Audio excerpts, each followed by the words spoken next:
Good morning, Satellite Middle School. I'm Mark. Please rise to join me with the Pledge of Allegiance. Put your right hand over your heart. Ready, begin. I pledge allegiance to the flag of the United States of America and to the republic for which it stands, one nation, under God, indivisible, with liberty and justice for all. You may be seated.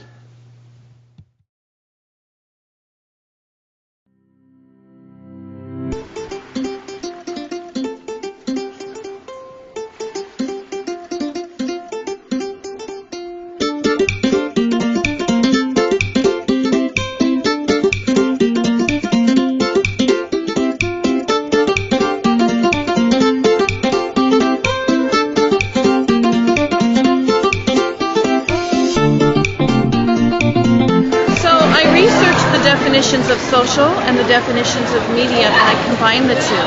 Social media is defined as a wide variety of communication amongst many, and I think it's fabulous because it's inspiring us to communicate, and the more intellectually we communicate and agree or disagree and discuss and show compassion for others' thoughts is a positive way to utilize social media. Social media? Social media is like when you go on your phone and like Facebook or Instagram. I think that social media is both positive and negative. It can be a great outreach to people who are far from you, and you can connect with them through just verbal communication and pictures and videos and whatnot. Well, I think you should use social media to talk to your friends and have fun with it. I think social media is where you can like share your memories and like keep good times. Social media is a form of communication, a way for people to communicate with each other online, and I use it to show what I make, videos, photos, to the world. What is social media?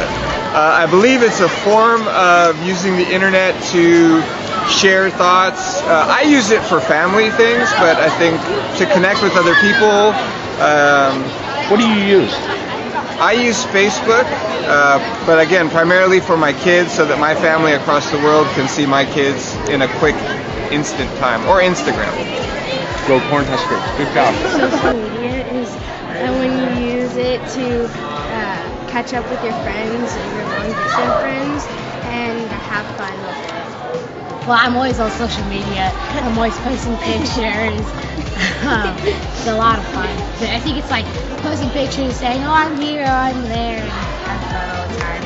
What forms of social media do you use?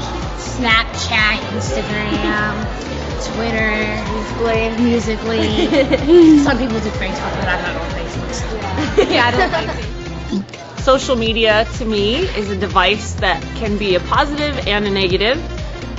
Not having grown up with social media, it's kind of new, but I feel like there's a positive to it. If I had family or someone that lived back east or in another country, which I do, I could communicate with them on a daily basis without having to worry about actually spending a lot of time on the telephone.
morning, tough test takers. Are you ready for the top 10 tips?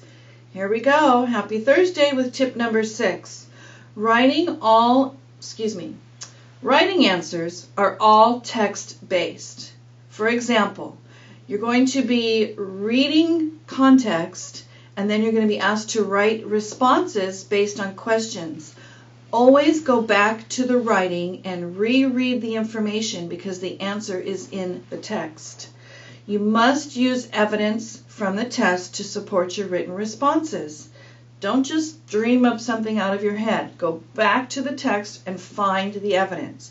Don't quote what's there, but paraphrase the evidence using your own words. Your teachers have worked with you on doing this. Tip number 7.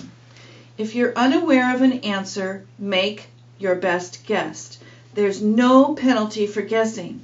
Leaving an answer blank is definitely going to be scored as incorrect.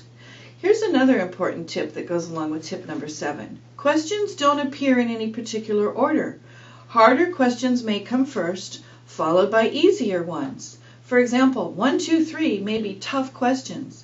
Don't give up. Don't think the entire test is going to be this difficult, because later on, maybe 4 is super simple. They're all mixed up, and nobody has the same series of questions in the same order. So don't look at anybody else's Chromebooks. They're all different. Tip number 8. For days 1 and 2 only, which usually takes place on a Monday, Tuesday. For you 6th graders that have Memorial Day off, it's going to be day 1 and 2 is going to be Tuesday, Wednesday.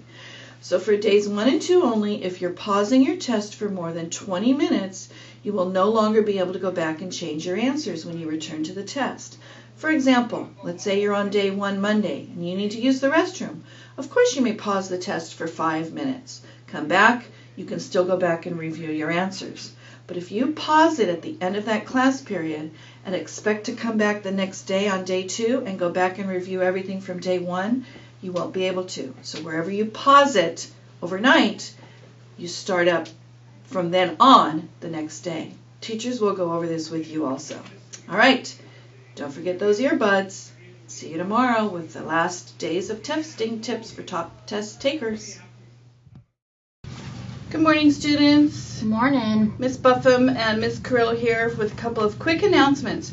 First, I want to tell all of you 8th grade students that signed up for the Spanish for Spanish Speakers class at the high school. Escúchame, por favor. Este martes, el 3 de mayo, en la biblioteca, en su lonche, 4B, hay la prueba que necesitan tomar para verificar si pueden asistir a esta clase. Okay, find me at lunch if you don't know what I'm talking about, but you should if you're going to take Spanish for Spanish speakers.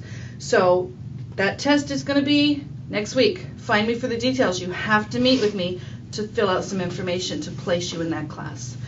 Okay, now on a super serious note, Miss Buffman and I came to talk to you about something that is going to stop. That has to stop. There's actually 3 things that must stop. Let's address 6th grade first. 6th graders, you're doing this rock, paper, scissors, and then it used to be a hug, whoever lost or won. Now it's becoming a slap in the face, and that is not okay. Not okay. That is to stop. If we see that happening, you will have serious consequences. I'm going to summarize all of this at the end. 7th graders, what are 7th graders doing? They are taking a rubber band and going like this and letting go. And so I don't think that feels very good. No, it's hurtful. It's really hurtful. And it's leaving marks. So teachers, supervisors, if you see any kids with rubber bands, please confiscate them. You also will receive serious consequences if you are witnessed doing that or reported doing that. Because it's just like causing harm to a person. Mm-hmm. Because if you're leaving a mark, that's a suspendable offense, actually, if you cause harm to another person. Yep. 8th graders, here's what's going on with you. Okay, this is reprimanding all grade level day. 8th graders, at your lunchtime, there's a group of you that are way too active, to the point that when we're out there supervising, all we're doing is focusing on your behavior to prevent someone from getting hurt. You need to settle down. I don't care what you do, but it must be calm. You can read, you can go to your phones, you can go to the library, you can just hang out and talk, but you are not to be roughhousing, throwing things at each other, tackling each other, you must be calm, because legally we need to feed you, but we don't need to provide you your lunchtime. So all 3 of these grade level behaviors are breaking one of our school rules. Who knows what that is? You there in Mr. Proman's class. What rule is that? Very good. Keep hands, feet, and objects to yourselves. Thank you. You are not to do those behaviors, and it must stop. I have one more thing. I don't know if you noticed this, but I am looking around and there's so much gum in people's mouth. It's driving me bonkers. Have you seen it? Okay. I know you want fresh breath, but it's... Chew a mint. Chew a mint. Seriously, no bubbles. Don't blow bubbles. So those are some things we need to tidy up, clean up, or you will be pulled from your free time. All right? Heed our warning. Have a great day. Have a great day.